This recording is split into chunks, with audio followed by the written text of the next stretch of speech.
Income from house property की sequence में हमारा नेक्स्ट जो एक प्रैक्टिकल प्रॉब्लम है, मोस्ट इम्पोर्टेंट है लर्निंग पॉइंट ऑफ व्यू से, कि कई सारी प्रॉपर्टी एक पर्सन के पास होती है, जिसमें से एक प्रॉपर्टी वो डिफरेंट पर्पसेस में यूज़ करता है और अदर प्रॉपर्टीज़ की हमारे पास क्वेश्चन में एनएवी की इंफॉर्मेशन या एनुअल वैल्यू की इंफॉर्मेशन दे रखी होती है। तो हम सवाल को कैसे सोल्व करते हैं, ये इस क्वेश्चन की इंफॉर्मेशन से हमें क्लियर हो जाएगा। जैसे मिस्टर बलराम के पास वेरियस प्रॉपर्टीज़ है, mister Balram has various properties, one of which is at Agra. मतलब कई सारी प्रॉपर्टी उसके पास हैं,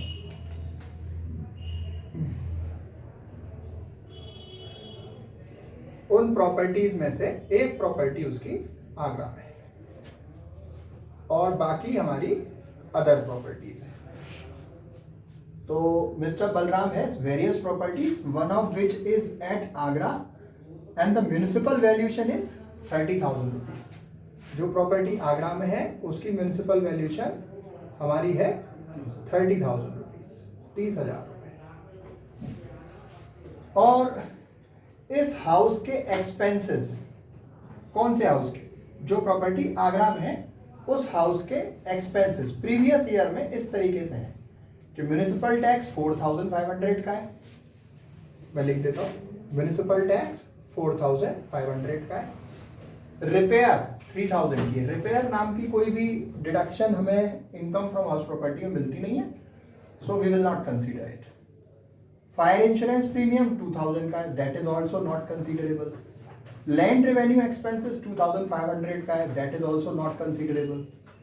but interest for construction of the house, अभी कौन से वाले हाउस की बात हो रही है, जो हाउस उनका आगरा में है, उसी हाउस के लिए जो इंटरेस्ट उन्होंने दिया उस लोन पर जो कंस्ट्रक्शन कराने के लिए लिया था, दैट इज 7,500 रुपीज। यहां पर इंटरेस्ट ऑन लोन है 7,500 और इसी 7,500 में से 3,000 प्री कंस्ट्रक्शन पीरियड के हैं। तो including ₹3,000 for pre construction period. Pre construction period house complete हुआ हमारा 1 जनवरी 2018 को, ऐसा सवाल में लिखा है। तो हाउस अगर 1 जनवरी 2018 को कंप्लीट हुआ तो इसका मतलब लोन अगर लिया होगा इसको कंप्लीट कराने के लिए, तो एक एजम्पशन हम रख सकते हैं कि आफ्टर अप्रैल 1, 1999 ही लिया होगा। तो जो लिमिट रहती है हमारी आफ्टर अप्रैल 1, 1999 के बाद लोन लेने की, वो आपकी 2 लाख रुपीज रहती है। उसी से हम इसको कंपेयर करेंगे। कंप्यूट करना है taxable income for the assessment year 2020 to 2021। हमारा असेसमेंट ईयर कौन सा है, 2020 टू 2021, प्रीवियस ईयर 1920। तो ये सारी इंफॉर्मेशन प्रीवियस ईयर की है, 1920 की। आगे लिखा है if annual value of all other properties, उनके पास बहुत सारी प्रॉपर्टीज है, जिसमें से आगरा की प्रॉपर्टी की अभी इंफॉर्मेशन दे रखी थी जो लिख ली हमने। फिर इसके बाद दिया है कि annual value of all other properties, other properties मतलब इनकी, बिफोर डिडक्शन अंडर सेक्शन 24। मतलब इनकम फ्रॉम हाउस प्रॉपर्टी में हमारी डिडक्शन केवल इंटरेस्ट ऑन लोन और स्टैंडर्ड डिडक्शन मिलती है जो सेक्शन 24 में आती है। उससे पहले की जो इनकम है हमारी 50,000 रुपए की है। तो हम इसको यहां पर लिख देंगे net annual value, annual value 50,000 रुपए की है, 50,000 रुपए की। अब आपको टैक्सेबल इनकम कैलकुलेट करनी है इस हाउस प्रॉपर्टी की, मतलब टोटल इनकी जितनी भी हाउस प्रॉपर्टीज है उस सब की डिफरेंट सिचुएशंस में। पहली सिचुएशन है कि उन्होंने जो आगरा वाला हाउस है वो खुद के रहने के लिए यूज किया है। क्लियर? ये जो आगरा वाला हाउस है वो खुद के रहने के लिए यूज किया है, लेकिन जो अदर प्रॉपर्टी है that will remain the same. एक ही हाउस तो सेल्फ ऑक्यूपाइड की तरीके से सोल्व होता है, अदर प्रॉपर्टी जितनी भी है उसको हमें लेट आउट के तरीके से सोल्व करना पड़ता है। ठीक है, तो कंडीशन 1 में पहले सोल्व करेंगे। लिख लेते हैं इसको, he use the house at Agra for own residence. तो हाउस जो हमारा एट आगरा है उसको हमने क्या किया, सेल्फ ऑक्यूपाइड किया। SO हम शॉर्ट से लिख देते हैं, सेल्फ ऑक्यूपाइड मतलब खुद के रहने के लिए हमने उसे यूज किया। सेल्फ ऑक्यूपाइड मतलब खुद के रहने के लिए हमने उसे यूज किया, ठीक है। तो और अदर प्रॉपर्टी को तो हमें लेट आउट ही सोल्व करना पड़ेगा। And other deemed to let out, उनको हमें लेट आउट ही मानना होगा। हाउस एट आगरा के बारे में तो उन्होंने सेल्फ ऑक्यूपाइड कह दिया, ओन रेजिडेंस में यूज करने का मतलब सेल्फ ऑक्यूपाइड, और अदर जो भी प्रॉपर्टी है उसकी ये वाली वो deemed to let out solve करनी पड़ेगी। एक तो कंडीशन इसमें हमें सोल्व करना होगा। बी कंडीशन भी लिख लेते हैं, उन्होंने हाउस एट आगरा आधा खुद के रहने के लिए यूज किया। तो जो भी इनका हाउस आगरा में है उसमें से क्या किया इन्होंने, आधा रहने के लिए यूज किया और बचा हुआ हाफ बिजनेस में यूज किया, ओन बिजनेस। क्लियर? आगे देखते हैं थर्ड कंडीशन, उन्होंने हाफ हाउस आगरा का सेल्फ ऑक्यूपाइड किया, कंडीशन सी। तो जो भी हाउस इनका आगरा में है उसका हाफ क्या किया इन्होंने, अपने खुद के आधा उन्होंने क्या किया, सेल्फ ऑक्यूपाइड किया, और बचा हुआ हाफ किराए पे उठाया, और उसका रेंट है 1000 पर मंथ। तो ये तो अंडरस्टूड है कि अदर प्रॉपर्टी हमें डीम टू लेट आउट माननी है हर कंडीशन में। Other property will be deemed solve as deem to let out in every condition. तो let's have a look on the first condition के आगरा में जो हाउस प्रॉपर्टी है इन्होंने उसको खुद के रहने के लिए यूज किया है, और जो अदर हाउस प्रॉपर्टी है उसको किराए पे उठाया हुआ है। तो पहले आगरा वाले का करते हैं हम, at Agra, property at Agra self occupied है तो उसकी एनएवी क्या हो गई, निल। सेल्फ ऑक्यूपाइड में हमारी जो एनएवी होती है वो निल होती है, लेकिन हमें डिडक्शन केवल कौन सी मिल जाती है, इंटरेस्ट ऑन लोन की। इंटरेस्ट ऑन लोन की, इंटरेस्ट ऑन लोन की जो डिडक्शन है उसमें क्या दिया हुआ है कि साहब 7500 है, जिसमें से 3000 प्रीकंस्ट्रक्शन पीरियड के हैं। 7500 में से 3000 प्रीकंस्ट्रक्शन पीरियड के होंगे, तो बचे हुए 4500 तो प्रीवियस ईयर के हो गए ना, full of the previous year, और plus 1/5 of pre construction period. तो I let me repeat it to you, 7500 की टोटल इंटरेस्ट ऑन लोन है, जिसमें से 3000 प्री कंस्ट्रक्शन पीरियड के हैं। तो प्री कंस्ट्रक्शन पीरियड का तो 1/5, 3000 का 1/5 कितना हो जाएगा, 600 रुपीज। और 3000 अगर टोटल इंटरेस्ट 7500 में से मैं लेस कर दूं तो 4500 कौन से हो जाएंगे, प्रीवियस ईयर के। टोटल इंटरेस्ट कितनी हो जाएगी स्टूडेंट्स, 5100 की। अब ये 1/5 इसमें मिल जाएगा क्योंकि इनका कंस्ट्रक्शन कब कंप्लीट हुआ था, 1 जनवरी 18 को। कंस्ट्रक्शन कंप्लीट होने वाला ईयर हम छोड़ देंगे 31 मार्च 18 तक। उसके बाद हमारे 5 साल हो रहे हैं, 18 19, 19 20, 20 21, 21 22, 22 23, राइट। 18 19, 19 20, 20 21, 21 22, 22 23, 5 साल। तो हमारा जो ईयर है असेसमेंट ईयर उसमें आ रहा है, तो हम इसको डिडक्शन अवेल कर देंगे। तो हम कर रहे हैं उसको, प्री कंस्ट्रक्शन पीरियड की वो 1/5 that is 600, previous year 4500, total 5100। मेरा जो इनकम यहाँ पर आएगा इस आगरा वाली प्रॉपर्टी से वो नेगेटिव आएगा, लॉस आ जाएगा, दैट इज -5100। अच्छा, ये एक पार्ट हमारा सोल्व हो गया आगरा प्रॉपर्टी का। अब इसको हमें अदर का लेना है।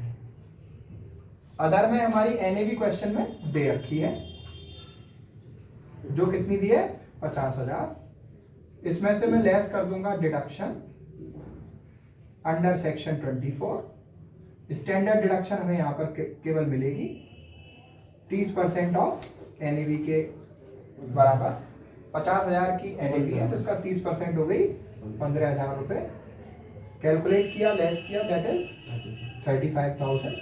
ये हमारी टैक्सेबल इनकम आपकी अदर हाउस प्रॉपर्टी जो हमने किराए पर उठाई हुई है। तो total income from house property in condition A, जिसमें अदर हाउस प्रॉपर्टी की आ रही है 35,000 रुपये। इसमें ये सेल्फ ऑक्यूपाइड वाला लॉस हम लेस कर देते हैं 5,100 रुपीज, तो कितना आ गया ये 29,900 रुपीज। यहां लिख देता हूं 29,900 रुपीज। Clear, no problem. अभी बी पॉइंट, बी सिचुएशन में हम इसको सोल्व करते हैं। तो आगरा वाले हाउस का हाफ पार्ट उन्होंने खुद के रहने के लिए, हाफ पार्ट उन्होंने खुद के बिजनेस के लिए यूज किया है। ठीक है, करते हैं। तो इन दैट सिचुएशन हाफ का सॉल्यूशन अलग होगा और ओन बिजनेस वाले का अलग होगा। अगर हाफ आपने खुद के रहने के लिए यूज किया है तो एनएवी उसकी कितनी हो गई, निल। लेकिन इंटरेस्ट ऑन लोन का बेनिफिट मिलेगा। पूरे हाउस की इंटरेस्ट ऑन लोन कितनी बैठ रही थी, 5,100। जो आगरा वाले हाउस की पूरी इंटरेस्ट ऑन लोन कितनी बैठ रही थी, 5,100। लेकिन अगर उसमें से हाफ आपने सेल्फ ऑक्यूपाइड किया है तो हाफ की इंटरेस्ट यहां पर हमारी आएगी, 5,100 का हाफ हो जाएगा सीधे सीधे। क्लियर। तो 2550, ये 5,100 जो आपकी इंटरेस्ट ऑन लोन आपने सेल्फ ऑक्यूपाइड, पूरे हाउस को सेल्फ ऑक्यूपाइड किया था तब आई थी, उसका सीधे हाफ 2550 यहां पर आ जाएगा।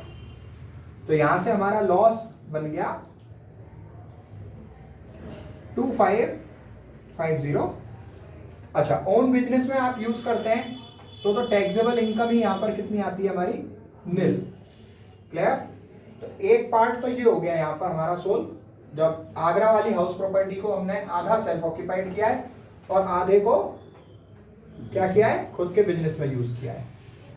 अब तीसरा पार्ट हमारे सॉल्यूशन का क्या आएगा, अदर हाउस प्रॉपर्टी के बारे में। उसकी टैक्सेबल इनकम जो आपने फर्स्ट पार्ट में कैलकुलेट की हुई थी 35,000, वो एज इट इज आपकी आ जाएगी। ये एनएवी गलती से लिख गया, ये क्या है, टैक्सेबल इनकम। ठीक है। तो अदर प्रॉपर्टी की आपकी टैक्सेबल इनकम जो आपने फर्स्ट पार्ट में निकाली हुई है वो ही आएगी, दैट इज 35,000। वो बार बार कैलकुलेट करने की जरूरत नहीं है पूरा दिखाने की, राइट। आपने एक बार कैलकुलेट कर दी तो उसको दिखा दो एक ही बार में। अदर हाउस प्रॉपर्टी दोबारा दिखाओगे तो फिर 50,000 लिखोगे, फिर एनएवी में से स्टैंडर्ड डिडक्शन 30% 15,000 लेस करोगे, 35,000 आएगा। क्लियर। तो total taxable income from house property in the condition second shall be 2550, तो माइनस में है, और बिजनेस में आधा आगरा वाला यूज किया था उसकी इनकम निल है। जो आपने अदर हाउस प्रॉपर्टी किराए पर उठाई है उससे आपकी 35,000 की इनकम हुई है। इसको आप सारा सम अप करोगे तो कितना हो जाएगा, ये 32,450।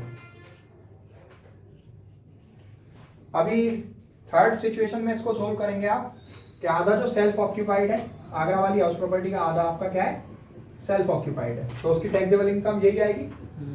हाफ सेल्फ ऑक्यूपाइड था इस सेकंड कंडीशन में भी, तो यहां से हमारा लॉस आ जाएगा 2550 का। और अदर हाफ आपने क्या किया हुआ है, लेट आउट किया हुआ है, तो उसका जीएवी 1000 पर मंथ के हिसाब से, और कोई म्युनिसिपल वैल्यू वगैरह दी नहीं है, इसकी दी है म्युनिसिपल वैल्यू इसकी दी है 30,000 रुपए। तो इसकी जीएवी डिटरमाइन करो। जीएवी कैसे निकलेगी, GAV equals to higher of municipal value and actual rent. केवल दो चीजें दी हैं यहाँ पर, राइट। तो म्युनिसिपल वैल्यू हम जानते हैं कि जो आगरा वाले हाउस प्रॉपर्टी की पूरी की 30,000 है, तो हाफ पोर्शन से रिलेटेड कितनी हो जाएगी, 15,000, और एक्चुअल रेंट 1000 पर मंथ के हिसाब से कितना हो गया, 12,000, राइट। तो हायर हमें लेना है, तो जीएवी हमारा कितना हो जाएगा, 15,000। इसमें से लेस करिए म्युनिसिपल टैक्स।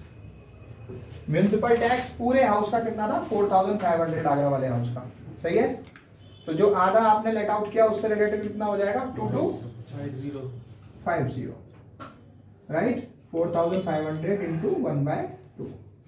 तो इसको लेस करिए तो एनएवी कितनी आ जाएगी 12750। इसमें से लेस करिए deduction under section 24, standard deduction आप कैलकुलेट करिए 12750 का 30%, 3825।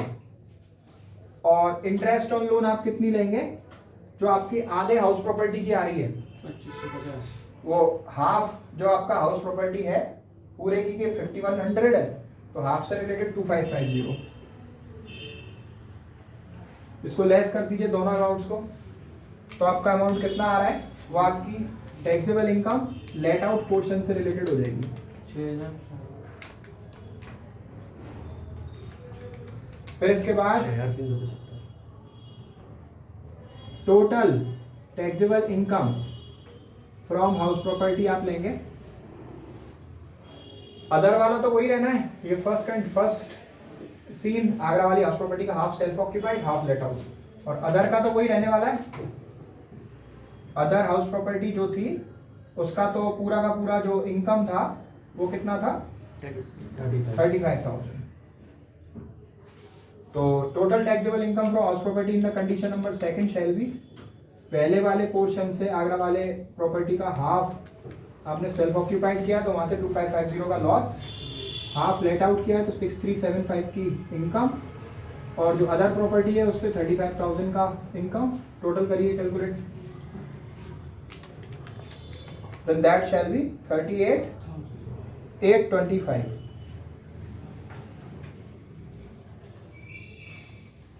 right?